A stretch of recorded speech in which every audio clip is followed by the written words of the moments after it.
Speaker Ejaz Sadiq की ज़ेर सदारत पार्लियामेंट हाउस में हुकूमत और पीटीआई मुज़ाकराती कमेटियों का दूसरा दौर। इरफान सिद्दीकी ने इजलास का एलामिया जारी कर दिया। इरफान सिद्दीकी ने कहा, पीटीआई ने 9 मई और 26 नवंबर की जुडिशल इंक्वायरी का मुतालबा किया है। बानी पीटीआई दीगर सियासी कैदियों की रिहाई का मुतालबा भी शामिल। पीटीआई ने मजीद वक्त मांगा है। पीटीआई चार्टर ऑफ डिमांड बानी चेयरमैन से मुलाकात के बाद पेश करेगी।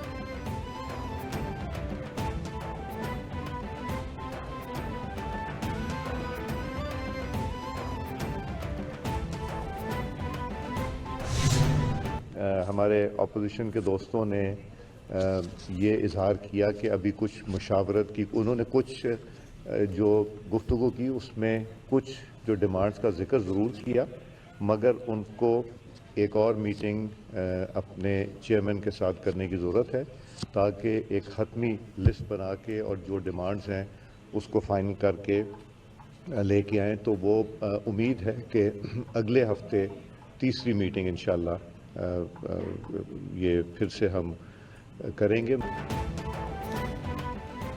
स्पीकर एजाज सादिक ने कहा, मुज़ाकरात का अगला दौर अगले हफ्ते में होगा। मेरा किरदार एक सहूलतकार का है, हमें तमाम कौमी मसाइल पर आगे बढ़ना होगा। वतन अजीज की फलाह बहबूद हमारी जिम्मेदारी है। उम्मीद है दोनों फरीकैन मुज़ाकरात को मुस्बत अंदाज में चलाएंगे। वज़ीर अमीन गंडापुर भी दिल खोल कर बातें की। उन्होंने बहुत सी मुस्बत तजावीज़ पेश की हैं। पहले इजलास में जो तजावीज़ पेश की गई थी उन पर अमल किया गया।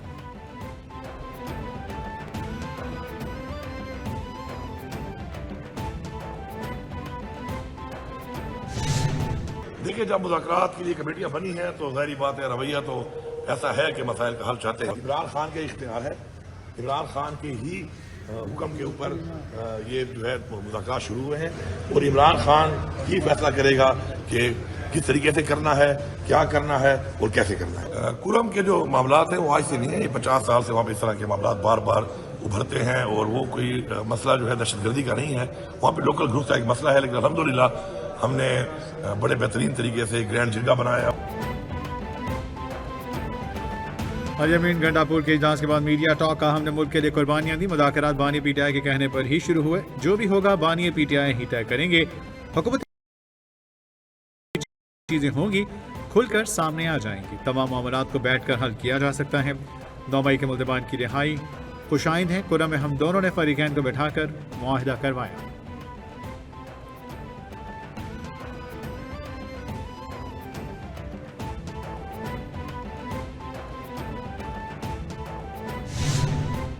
और इसमें कोई शक नहीं कि पिछले 9.5 महीने में जो ये हुकूमत आई है उनको बैरूनी और अंदरूनी खलफशार का सामना करना पड़ा।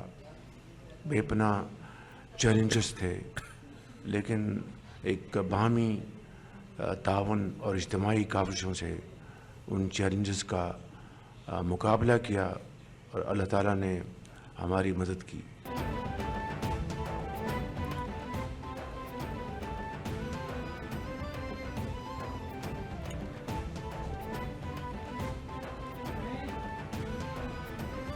हुकूमत को नौमा अफरा तफरी का सामना रहा। मुआशी इस्तेहकाम सियासी इस्तेहकाम के साथ जुड़ा है। हमें दहशतगर्दी का सर कुचलना होगा। इसके लिए जवान कुर्बानियां दे रहे हैं। मुल्क में तरक्की के लिए अमन जरूरी है। पारा चुनाव में मुआहदे पर सबको मुबारकबाद देता हूँ। सर उठाकर चलने के लिए दिन रात काम करना होगा। रवा साल मुल्क के लिए तरक्की का साल होगा। हमें बिजली की कीमतें कम करना होंगी। वज़ीर आज़म का SIFC अपेक्स कमेटी में इजहार ख्याल। सन है 9 मई के 19 मुजरमान की सजाओं में मुआफ़ी का ऐलान। ISPR के मुताबिक सजाओं पर अमल दरामद के दौरान मुजरमान ने कानूनी हक इस्तेमाल करते हुए रहम की पेटिशन दायर की। मजमूई तौर पर 67 मुजरमान ने पेटिशन दायर की। 48 पेटिशन को कानूनी कार्रवाई के लिए कोर्ट्स ऑफ अपील में नजरसानी के लिए इरसाल किया गया। तर्जुमान पाक फौज ने कहा, सजाओं की मुआफ़ी हमारे मुनसिफाना कानूनी अमल और इंसाफ की मजबूती का सबूत है।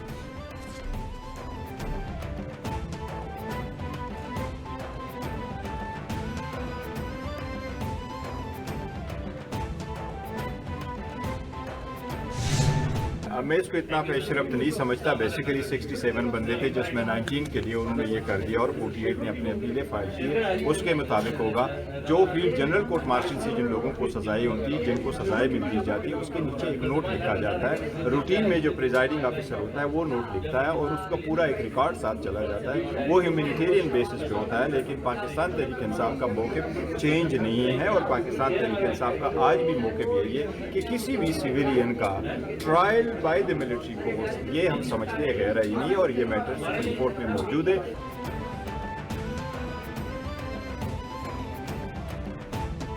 शाहबान पीटीआई बैरिस्टर गौहर ने कहा 19 लोगों के लिए मुआफी का ऐलान कोई बड़ी पेशरफ नहीं, बुनियादी तौर पर 67 लोग थे, 48 ने अपनी अपीलें फाइल की। तहरीक इंसाफ मिलिट्री कोर्ट्स में सिविलियंस के ट्रायल के खिलाफ है, किसी भी सिविलियन का ट्रायल मिलिट्री कोर्ट में नहीं हो सकता।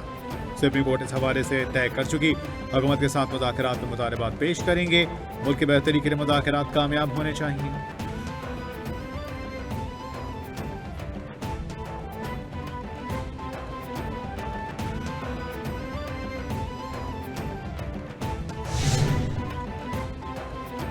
सुप्रीम कोर्ट आईनी बेंच में सिविलियंस के मिलिट्री ट्रायल का केस समाअत के लिए मुकर्रर कर दिया गया। समाअत 7 जनवरी को होगी। आम इंतखाबात में धांधली केस की समाअत भी 7 जनवरी को होगी। सुप्रीम कोर्ट की कॉज लिस्ट जारी।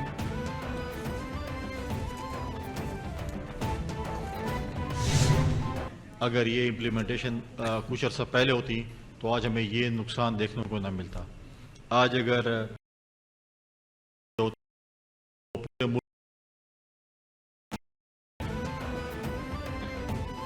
गवर्नर के बी फैसल करीम कुंडी ने प्रेस कॉन्फ्रेंस करते हुए कहा, हम नौमान बरकरार रखना और सहूलत देना हुकूमती जिम्मेदारी है। सूबाई हुकूमत न होते बदअमनी में किरदार अदा करते हैं, माहिदे पर अमल होना चाहिए। अफवाहों का छोड़ा इस्तेमाल इस्तेमाल होता है।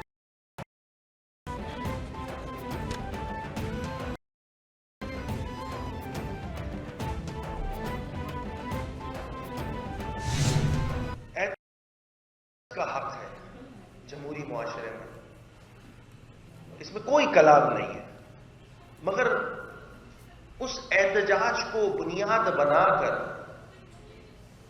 जो आम पाकिस्तानी है या आम शहरी है, चूंकि मैं कराची स्पेसिफिक कर रहा हूं, तो कराची के शहरी को तंग करना यह भी किसी तौर जो है वो काबिल कबूल अमल नहीं है। पाकिस्तान एक मुआशी दलदल से निकलता हुआ पाकिस्तान है आपके सामने, और उस मुआशी दलदल से निकलते हुए पाकिस्तान में इस मुआशी हब कराची का बहुत बड़ा किरदार है। तो यकीनी तौर पे जो मुल्क दुश्मन अनासिर हैं उनकी भी बड़ी गहरी निगाह होती है इन तमाम मामलात में, और इन तमाम मामलात में हम सबको बहुत विजिलेंट होकर काम करने की जरूरत है। Opposition leader Sindh assembly Ali Khurshidi ने कहा है, कराची के शहरी को तंग करना किसी तौर काबिल कबूल नहीं, रियासती रेट को चैलेंज करना किसी तौर पर कबूल नहीं। MKM को कराची का अमन सबसे ज्यादा अजीज है। कराची के अमन पर किसी किस्म का समझौता नहीं होना चाहिए। जमहूरी मुआशरे में एहतजाज सबका हक है। देखना होगा शहर में फिरका वाराना फसादात की साजिश तो नहीं हो रही। पाकिस्तान मुआशी दलदल से निकलने की कोशिश कर रहा है।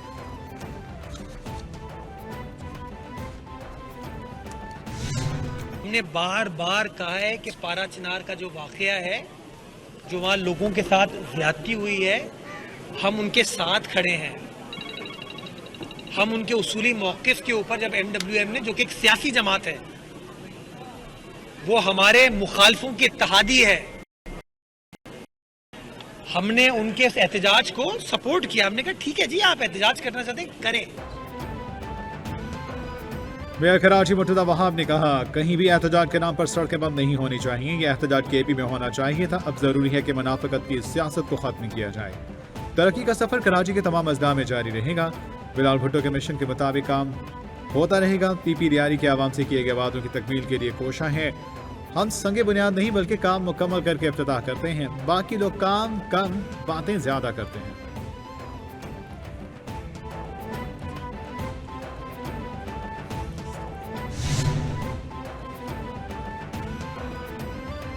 रहनुमा पीपल्स पार्टी शर्मिला फारूकी कामा कमेटी इजलास में वज़ीर ममलिकत शुदा फातिमा के जवाबात पर बरहम। शर्मिला फारूकी ने कहा, बहुत मायूस हूँ, 4 इजलास हो चुके, हल कोई ना निकला। क्या हर एक यहाँ झूठ बोल रहा है? सिर्फ हुकूमत सच बोल रही है। मेरे शौहर खुद ई-कॉमर्स कंपनी चलाते हैं, उनको नुकसान हो गया। वज़ीर ममलिकत शुदा फातिमा बोली, हमारी नीयत पर कोई शक न करें, डिसइंफॉर्मेशन फैलाया जा रही है। इंडस्ट्री कह रही है कि इंटरनेट चल रहा है।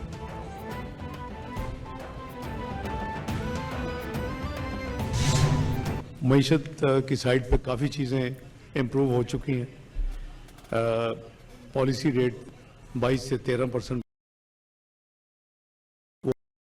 वो 5% के इर्द गिर्द आ चुकी है। अभी तो इस महीने 5% से भी कम नंबर्स, रिसेंट नंबर्स आए हैं। और रेमिटेंसेस में अल्हम्दुलिल्लाह अच्छा ट्रेंड है, इजाफा हो रहा है फॉरेन रेमिटेंसेस में।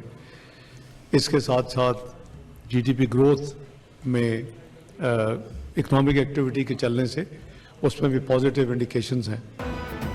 नायब वज़ीर-ए-आज़म इसहाक डार कहते हैं पाकिस्तानी मईशत बेहतरी के जानिब गामती रेट पर 22 से 13% पर आ गया। पाकिस्तान की सफारती तन्हाई का बेबुनियाद प्रोपेगेंडा किया गया। उड़ान पाकिस्तान प्रोग्राम कौम के सामने पेश किया। उड़ान पाकिस्तान 5 साला मंसूबा है। हुकूमत ने 2024 में बहुत से चैलेंजेस को बेहतर अंदाज में डील किया। मुमताज़ ज़हरा बलोच को फ्रांस में सफीर मुतय्यन किया गया। अगले हफ्ते से नए तर्जुमान ब्रीफिंग दिया करेंगे।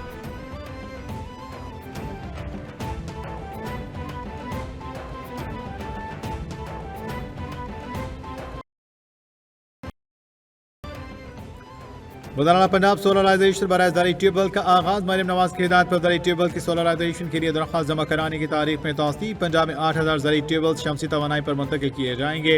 हुकूमत 9 अरब रुपए की सब्सिडी देगी। 10 किलो वाट तक 5 लाख, 15 किलो वाट तक 7.5 लाख सब्सिडी अदा की जाएगी।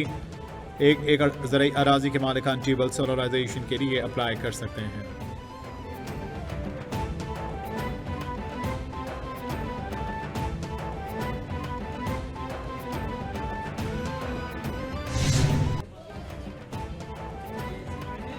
और मगरबी हवाओं की एंट्री। मुल्क के बालाई इलाकों में शदीद ठंड। लाहौर समेत मुल्क भर में सर्दी की शिद्दत में इजाफा हो गया। महकमा मौसमियात ने जुमे से बारिशों के सिलसिले को शुरू होने का इम्कान जाहिर कर दिया। आज़ाद कश्मीर में 2025 की पहली बर्फबारी और बारिश। पहाड़ों ने सफ़ेद चादर ओढ़ ली। बारिश और बर्फबारी का सिलसिला 6 जनवरी तक वक्फे वक्फे से जारी रहने की पेश गोई। लाहौर समेत पंजाब भर में रात को धुंध के डेरे।